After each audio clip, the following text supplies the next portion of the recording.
If you spend enough time on the corners of the internet that I do, where Protestants, Catholics, and Orthodox all collide and argue and sometimes discuss, you find the same themes coming up over and over. And at its best, in these circles, you might find really deep and nuanced engagement with one another and kind of deepening our understanding. But probably far more often than that, you find people rehashing the same, frankly, not very good arguments over and over. And this comes from all sides. But today I want to look at one specifically bad argument that I see used against Protestants over and over, that hopefully we can see that it doesn't quite hold water. So the argument goes something like this. Protestants don't have an infallible magisterium, therefore they can't say anyone else is wrong. After all, it's just your interpretation versus theirs. So at face value, this might seem to be persuasive to some, but I think as we dive into it, you'll see that it's really just not a very good argument. But also at the crux of this argument are some essential, really important ideas that I think will show up later in Protestant Catholic dialogues that can maybe be fruitful for us beyond just kind of this comment section level argument. So, but before we get to kind of the larger implications, let's break down the argument. So the argument claims that if people disagree and there's not an infallible authority to arbitrate between them, then there must be no way of knowing who's right and who's wrong.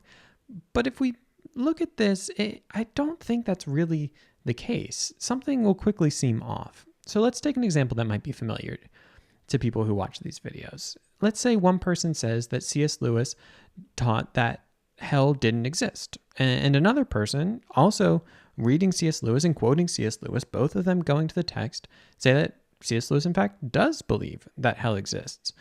There's no infallible magisterium here to arbitrate. So is it simply that one opinion versus the others? Can anyone really know who's right and who's wrong? Because after all, it is a matter of interpreting texts. Well, I think your knee-jerk reaction to that would be, well, yeah, like we can know that one is right and one is wrong. I mean, after all, C.S. Lewis wrote a whole book on hell, and it's evident from the text. There's an objective meaning to the question, right? So there is a right answer. Did C.S. Lewis believe? Yes or no? Like that's a true thing. But can we know it? That's the kind of second level question. We would say, yeah, I mean, through his writings, we can have real assurance that we are right, that he did in fact believe in hell, even if we don't have someone to infallibly declare that it's the case. Of course, it's not just the case that you could do this with Protestant authors. I mean, you could do this with a Catholic author as well, right? I mean, imagine I said Pope Benedict XVI believed that the Jesus of faith and the Jesus of history are fundamentally opposed, and we must separate them and only concern ourselves with the Jesus of history. As far as I know, no magisterial document has ever weighed in on Pope Benedict XVI's opinion on the Jesus of history and its relationship to the Jesus of faith.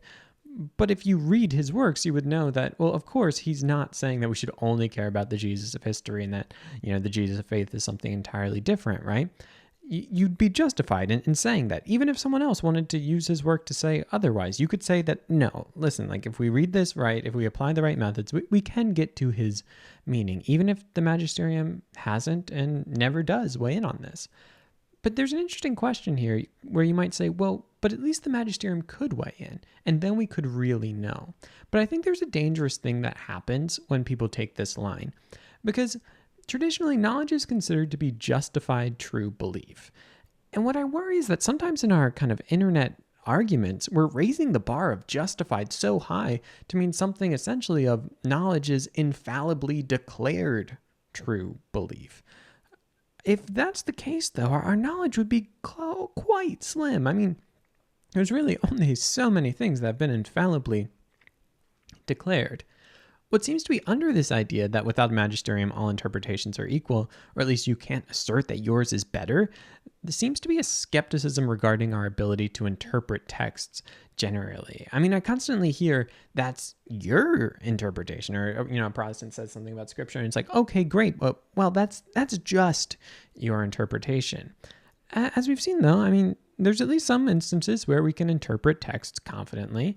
And my question, I guess, is scripture so difficult that we can't know anything without the magisterium? I mean, perhaps you'd say it is, but I don't think we want to be committed to that, because if we are committed to that, scripture is really just so opaque that we can't see through to it without the magisterium, then surely other works are that opaque too. I mean, we believe Scripture is unique, but hopefully the thing we don't believe that makes Scripture unique is the fact that it's impossible to understand while other texts are. I think actually when we begin to take this approach, we're really becoming skeptical about our ability to interpret text generally. But if that's the case, and that not only Scripture is kind of impossibly opaque, but written texts generally are, so we need a living magisterium to know anything, I think we're going to end up kind of sawing off the tree branch we're sitting on, if you will.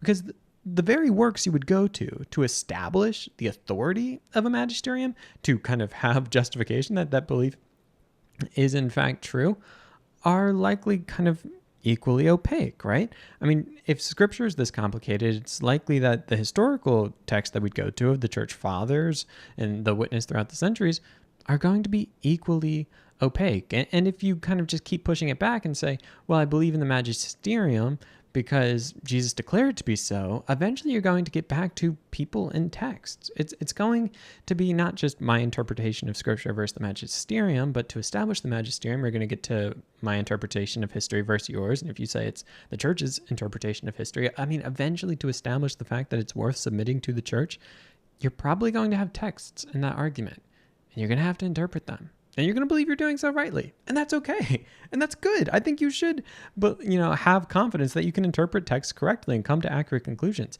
But I'm saying if you're committed to the idea of this argument at the very beginning, that, hey, without an infallible magisterium to kind of weigh in on this and to declare it, it's just my interpretation versus yours, you can't say who's right and wrong, you're going to run into the same problems.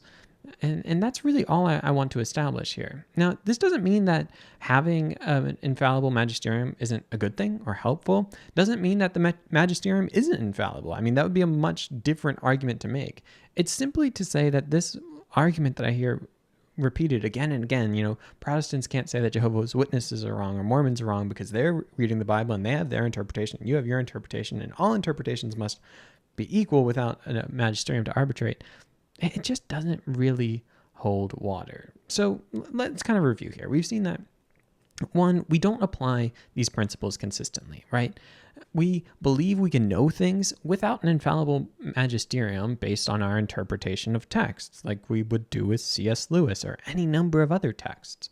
And two, if we applied this consistently, we would undermine our acceptance of the magisterium because the grounding for the magisterium is at least in part in the interpretation of texts. No matter how far you push it back, you'll land back on people and texts.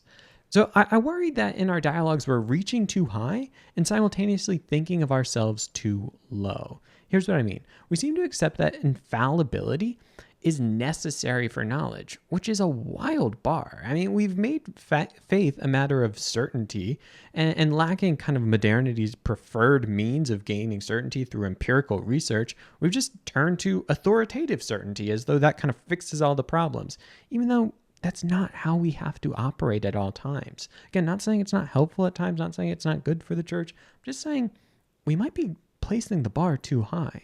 But on the other hand, we've so accentuated our inability to accurately interpret a text that we kind of leave us with this dejective relativism where we're saying, well, if someone disagrees, we can never know who's right. But that doesn't have to be the case. What I want to do with this video is essentially say that we need to be careful with our arguments, to think through the implications of them. And as fun as they might be to throw out as slogans and try to win points on the internet, we should really think critically and say, if I'm committed to this argument as a defeater for someone else, what does it do to my own position, And I think that's true for Protestants too. If we're using a certain type of argumentation against the Catholic Church or against the Orthodox Church, if we place the bar of historical evidence so high for something that Protestantism is going to be undercut by that, we should be aware of that as well.